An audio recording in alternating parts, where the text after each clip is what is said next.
اعوذ باللہ من الشیطان الرجیم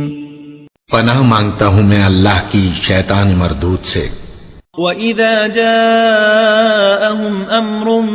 مِّنَ الْأَمْنِ أَوِ الْخَوْفِ أَذَاعُوا بِهِ وَلَوْ رَدُّوهُ إِلَى الرَّسُولِ وَإِلَى أُولِي الْأَمْرِ مِنْهُمْ لَعَلِمَهُ الَّذِينَ يَسْتَنبِطُونَهُ مِنْهُمْ وَلَوْلَا فَضْلُ اللَّهِ عَلَيْكُمْ وَرَحْمَتُهُ لَاتَّبَعْتُمُ الشَّيْطَانَ إِلَّا قَلِيلًا۔ اور جب ان کے پاس امن یا خوف کی کوئی خبر پہنچتی ہے تو اسے مشہور کر دیتی ہیں، حالانکہ اگر اس کو پیغمبر اور اپنے ذمہ داروں کے پاس پہنچاتے تو تحقیق کرنے والے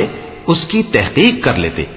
اور اگر تم پر اللہ کا فضل اور اس کی مہربانی نہ ہوتی تو چند آدمیوں کے سوا تم سب شیطان کے پیرو ہو جاتے۔